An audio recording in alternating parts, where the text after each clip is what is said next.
Hey all, Pixel here, Improbable Garage, and we're going to be working on the windshield washers on the van. More accurately, I've already fixed these, but I was in a rush and couldn't film it.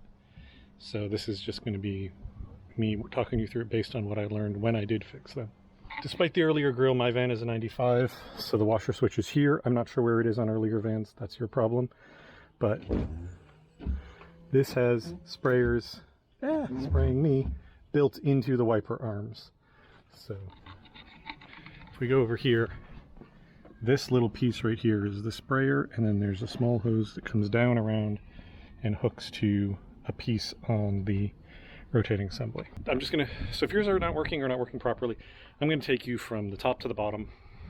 So wherever you are in this, at some point yours, what's you're having happen is probably gonna be relevant. Step one, are you getting power? Like, is the pump itself doing anything? You're gonna wanna, let's start with, I have no spray whatsoever. There's no spray, so you're gonna need a second person for some of this, but you're gonna need to push the button, and while you've pushed the button, come over here and see this is your pump right here. I believe the earlier ones have the pump essentially in the same area. It's either attached or it's in the vicinity. So when somebody presses that, you should either listen here or potentially put your hand on it so you feel whether this pump is doing something or at least trying to do something. If you don't get any noise there, you're going to need to unclip it, and while somebody sprays it, test each of these ports with a test light. This is one step that I can't show super well because I don't have an assistant. But get yourself a basic test light that just lights up. Hook the clip part to a ground. You can hook it to the ground on the battery if you can reach yours. And then basically, see if I can do this. I believe this red is power, so we're going to start there. You're going to put your probe in there. And it's easiest if you have somebody else who can just push the button so you can watch it, but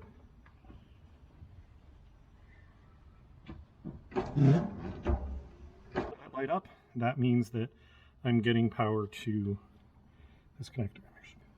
And so if you're getting power there, that means that your switch is good, that means that your fuse is good. So you're going to want to, then if there's power but your pump's doing nothing, you probably have a dead pump. The next thing that you can check is, before you replace your pump, is stick a piece of wire in this one with both ends exposed. Clip the ground onto that wire, plug this into the other one, and hit the button and see if it lights up. That'll tell you that you also have a ground going back. If power is working properly here, next step is the pump. These pumps are not that expensive. You can find them. Rock Auto is my favorite place to source stuff. I believe I even bought this one from Rock Auto. But the pump is super easy to replace. There's a grommet back here that the pump literally just pushes into to make contact with the tank. Let's see if I can do this without making a horrible mess. See there? So the pump literally just pushes in there. This grommet, if it's in bad shape, that may cause you issues, a leak there. These tanks are also prone to split. Prone to falling over and splashing, but they're prone to splitting on the seam, especially in very hot climates where they dry out. So if you fill your tank and it's dry, you may have a split tank. You may have a split tank, and that will require, if yours is leaking, if you fill this up and it ends up loose, you may have a split down here. You may be able to fix it with JB Weld. You may have to find another tank. I did have to find another tank because mine was cracked. So now, assuming that you plug this in to your pump or your new pump and you get pressure, or you get the pump roaring, the next step is your lines. This is simple, either vacuum line or washer fluid line. I don't know its size and it doesn't have it printed on it, so you're going to have to figure that out themselves. This one goes up, there's a connector.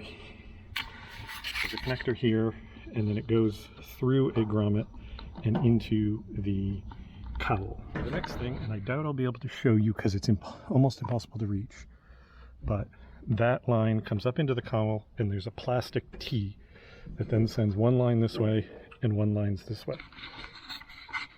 With mine, that was broken. That plastic tee had dried out, it had broken. So the pump was working, it was pumping, and it was just pouring it directly into the cowl. And so nothing was coming out of either of the wipers. So that's going to be your next thing to check. This cowl, I'm not going to take it off because it's a pain in the butt to do, but I'm going to show you where you would take it off. So get these wiper arms off so you can take the cowl off. This little bracket right here is holding it onto the splines. So if you tip the arm up, it exposes the end of the bracket, you pull the bracket up, and then you let the arm down.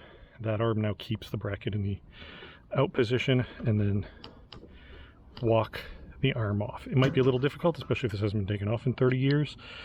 To get that off, pry very carefully, but straight out, and it'll come out. You can see it's splined to fit over that, and then that bracket grabs the back of this. What you'll need to do is take that off, and then gently pop this line off. If you have the later ones with the sprayers on the arm, do the same thing on the other one, and then you have Torx screws across the top, and you have bolts across the bottom.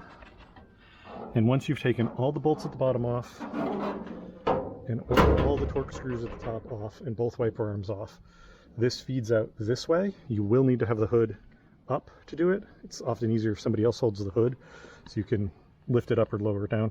You just kind of feed it, like tip it as much as you can and feed it this way so you can get it around these arms. It's not difficult, but it's fiddly.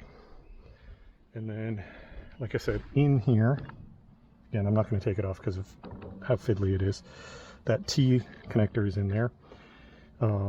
You can use anything. I just bought a, there's that like help aisle of Dorman stuff in the auto parts store. I just bought a little package that had a couple of different styles of vacuum connectors, and one of those worked just fine. Replace the lines while you're in there, because you don't want to have to go back in there again. Those lines will, on an earlier van, come up, and you'll have a sprayer mounted somewhere in this area, or over here, I don't remember exactly. And in the later vans, like I've shown, it goes to this assembly there. While you're in there, you're going to want to jiggle each of the ends of your wiper transmission. You'll see what I'm talking about when I'm in there. There's a big bar that goes across to both of these, and I think a second one that goes to the motor. Make sure none of those are like falling off. Spray all of those with some sort of grease. Don't use WD-40. Use a proper like white lithium or oil or something. And you're also going to want to try and get it down in here between the shaft and the barrel to prevent all of that from squeaking. You're in there anyway, do the job. So now you've got your line coming up, you've replaced your broken T, you've replaced your lines to either end, you push the button and it should spray out of these. If it doesn't spray out of these, then the internal section of this is clogged. At this point, what you're going to need is compressed air. You're going to want to pull that line off the back, and you're going to want to blow compressed air backwards down this. So blow it into this so it comes out. That's why you want to take the line off, because you want the line to not just fill with whatever crud's in there. So you blow that out, plug it in again. You should now get fluid out to these. At this point, you hope really hard that this little thin line is in good shape, because tracking down this stuff, I've had no luck. I'm sure it's out there, but I've had no luck finding this stuff. But that then runs up, you can see, runs around, it runs inside the spring up and to the nozzle here. And that little hole, there's a little tiny hole right above my fingernail that it comes out of. Now the next thing you might have, you push the button, nothing comes out still, even though you know it came to the bottom of that.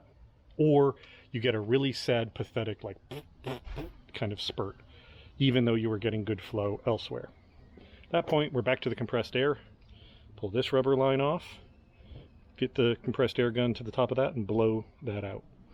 You can also try and go in there. You can also try and go in there with a piece of wire, but you're going to want something super, super thin, because you don't want to risk hogging out that hole any bigger. It won't spray properly if you do. Once you get those sprayed out, you should have a good solid spray pattern. So there you go. Hopefully that was helpful to somebody. If you do not have power to the pump, that's a separate thing I can't help you a lot with because I haven't had that problem. But you're going to want to check your fuse in the fuse box. I believe it's labeled like it's like WSH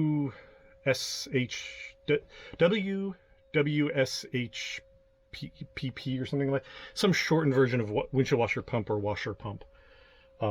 Check that fuse is good. If that fuse is good, then you probably have a problem with your switch. On the later ones, this is a multifunction switch. You have to take the entire steering column apart down to it to get it out of the steering column. It is a real pain in the you-know-what. Earlier vans, I believe it's on the dashboard, but again, I don't know much about that because I haven't done that part. So hopefully that is useful to someone. Hopefully that gets your sprayers working again. Thank you all very much for watching, and I'll talk to you later. Bye.